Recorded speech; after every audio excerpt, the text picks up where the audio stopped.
Assalamualaikum warahmatullahi wabarakatuh. Perkenalkan, nama saya Tiara Linada Ariska dengan NIM 19002147. Kali ini saya akan membahas tentang pengembangan kewirausahaan. Nah, sebelum kita memasuki pembahasan tentang pengembangan kewirausahaan, saya akan membahas terlebih dahulu ciri-ciri wirausaha. Wirausaha yang sukses yang pertama, wirausaha yang berhasil. Seorang wirausaha yang sukses pasti memiliki visi dan misi serta tujuan yang jelas. Artinya, untuk menjadi sukses, seseorang harus mempunyai pandangan yang jauh ke depan. Kemudian itu turun dalam bentuk rencana-rencana yang sudah didesain sedemikian rupa. Yang kedua, untuk menjadi sukses sebagai seorang wirausahawan, kita harus menjadi seseorang yang bekerja keras, tidak patah semangat, dan tidak hanya ingin mencari yang mudah. Yang ketiga, orang yang memiliki tanggung jawab yang besar atas segala aktivitas yang dilakukan. Bukan akan sembunyi ketika ada satu kondisi di mana harus mempertanggungjawabkan setiap pekerjaan yang kita lakukan, maka biasanya wirausahaan yang sukses dan berhasil dia akan berani untuk berada di depan, menunjukkan bahwa memang dia melakukan, maka dia akan bertanggung jawab. Komitmen maka tidak bisa diragukan, biasanya adalah orang-orang cenderung memiliki komitmen yang tinggi. Ada 3 cara untuk memulai usaha. Yang pertama, mendirikan usaha baru. Artinya, betul-betul didesain, direncanakan, apakah sendiri, apakah dengan keluarga, teman, bisa saja, tetapi itu didirikan dengan sengaja. Usaha baru artinya mendirikan usaha baru dengan sengaja. Yang kedua, membeli perusahaan. Artinya, perusahaan yang sudah ada, kita berani untuk membeli dengan harga yang sudah ditentukan.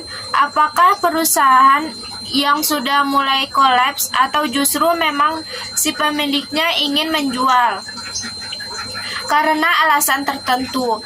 Artinya, dengan membeli perusahaan, kita menjadi lebih mudah dipromosi, menjadi lebih bisa ditekan karena sudah punya nama duluan. Kemudian kita tidak perlu mencari karyawan karena sudah ada, akhirnya sudah establis duluan, kita tinggal masuk sebagai pemilik. Sebagai orang yang memiliki usaha tadi. Yang ketiga, sekarang lagi gencar-gencarnya dimanfaatkan oleh banyak orang adalah sistem kerjasama manajemen dengan sistem waralaba yang disebut dengan franchise, di mana kita pada akhirnya mencoba memakai nama dan manajemen perusahaan lain yang sudah establis. Perusahaan memiliki nama itu disebut dengan perusahaan induk atau franchiser, dan perusahaan-perusahaan menggunakan franchise itu kita sebagai salah satunya. Biasanya di konteks waralaba seperti di minuman, makanan yang sudah dinotaben punya nama besar, kemudian kita tinggal beli franchise-nya, hak manajemennya kita gunakan, bahkan sampai produksinya pun kita tinggal melaksanakan seperti yang sudah didesain oleh perusahaan atau bidang usaha waralaba yang sudah establis tadi. Lebih jauh kalau kita bicara soal franchise, artinya adalah dukungan manajemen yang diberikan oleh franchisor itu berupa banyak hal, sehingga memudahkan kita ketika mulai usaha, tidak dari nol, tapi sudah mulai. Sudah stabil, tinggal jalan, semua orang sudah kenal, bahkan logonya sendiri kita bisa tanpa harus promosi lebih banyak. Tanpa mengeluarkan biaya promosi yang besar, biasanya yang diberikan oleh franchisor ini dalam bentuk pemilihan lokasi usaha, mulai dari bentuk bentuk bangunan, layout gedung, dan juga ruangan, termasuk peralatan yang diperlukan, bahkan pemilihan karyawan sudah ditetapkan oleh perusahaan franchise tadi. Penentuan penyediaan bahan baku atau produk kita tidak berpikir lagi, tetapi sudah ada. Jadi menuntut kita untuk berpikir tinggal nilai modal saja yang kita siapkan, dan bahkan iklan bersama. Itu aturan mainnya, tinggal kita negosiasi dengan pihak franchise-nya, dan begitu banyak orang. Artinya kalau memang punya modal, barangkali ini merupakan salah satu usaha paling gampang untuk memulai sebuah bisnis atau menjadi seorang wirausahaan kalau memiliki modal. Jika tidak memiliki modal, banyak cara lain yang bisa ditempuh. Tidak ada kata mustahil untuk menjadi seorang pengusaha atau seorang wirausaha yang sukses.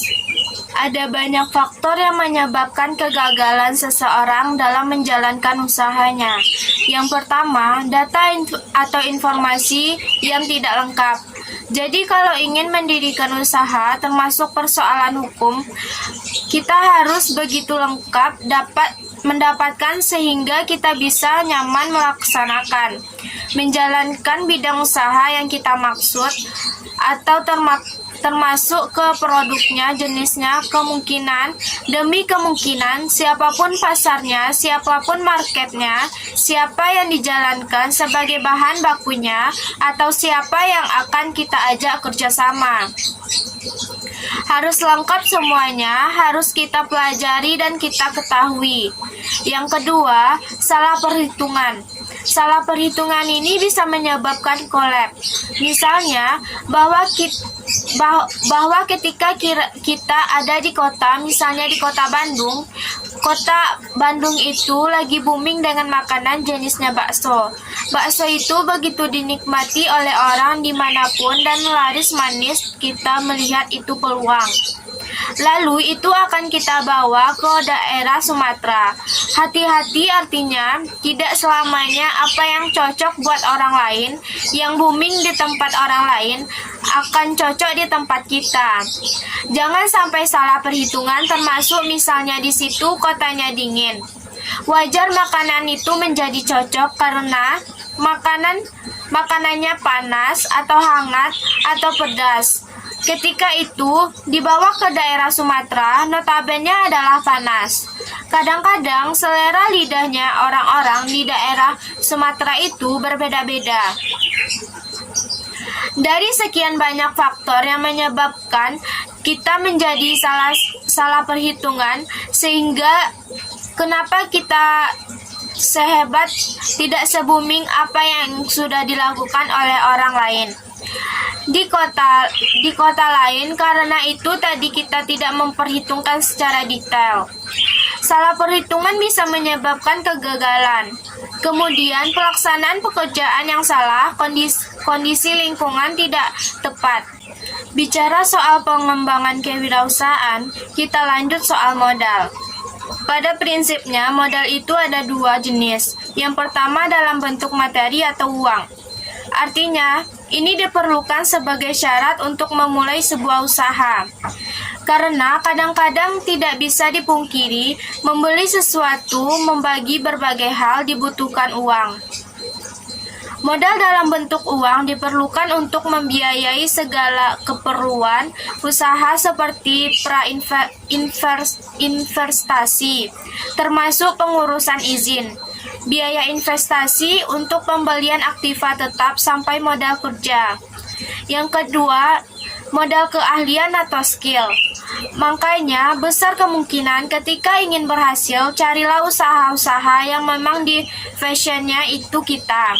Sehingga kita mempunyai ketertarikan, kemungkinan besar skill kita ada di sana, atau lebih gampang mengembangkan keahlian karena dari sudut pandang keinginan atau hobi yang kita mau.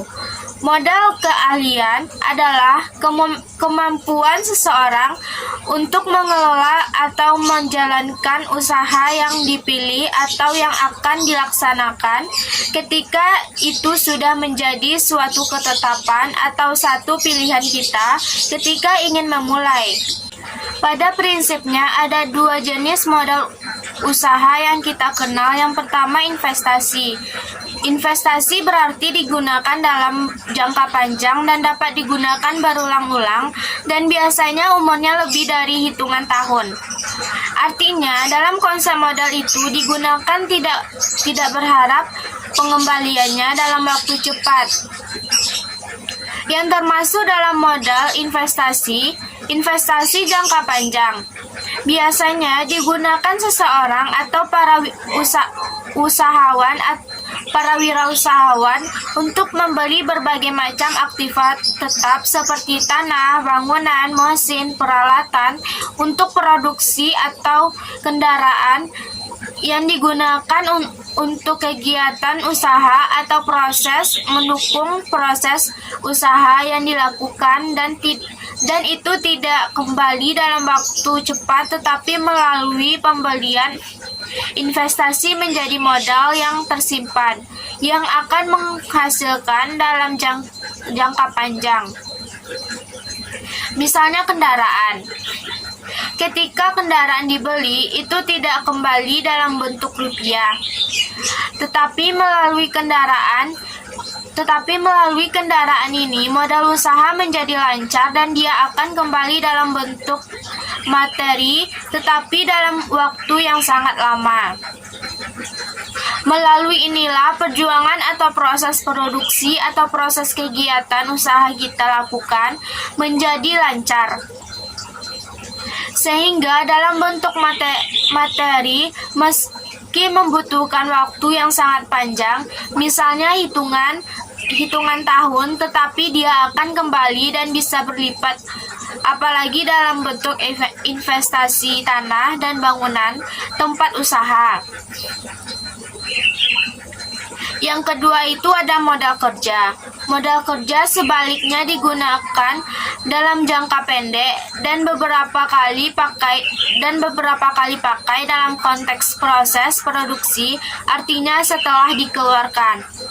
Digunakan dalam jangka waktu yang sebentar, hitungannya bisa hari, bisa jam, bisa minggu, bulan, itu akan bisa diprediksi akan kembali untuk digunakan kembali untuk produksi berikutnya.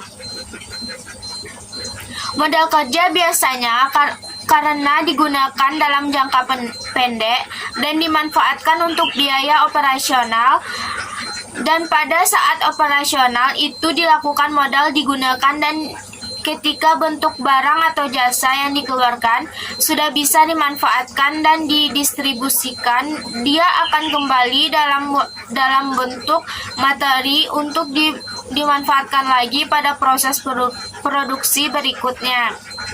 Dan itu bisa dilihat bahwa modal dalam bentuk modal kerja itu akan muncul kembali dalam jumlah yang sama, bahkan bisa menguntungkan dalam hitungan waktu yang lebih singkat. Untuk memperoleh modal usaha, ada 4 hal yang harus diperhatikan. Yang pertama, tujuan perusahaan yang dibangun. Yang kedua, masa atau waktu yang diperlukan. Kita sudah harus punya bayangan untuk mengetahui kira-kira pengembalian modal waktu yang diperlukan untuk pengembalian modal yang digunakan.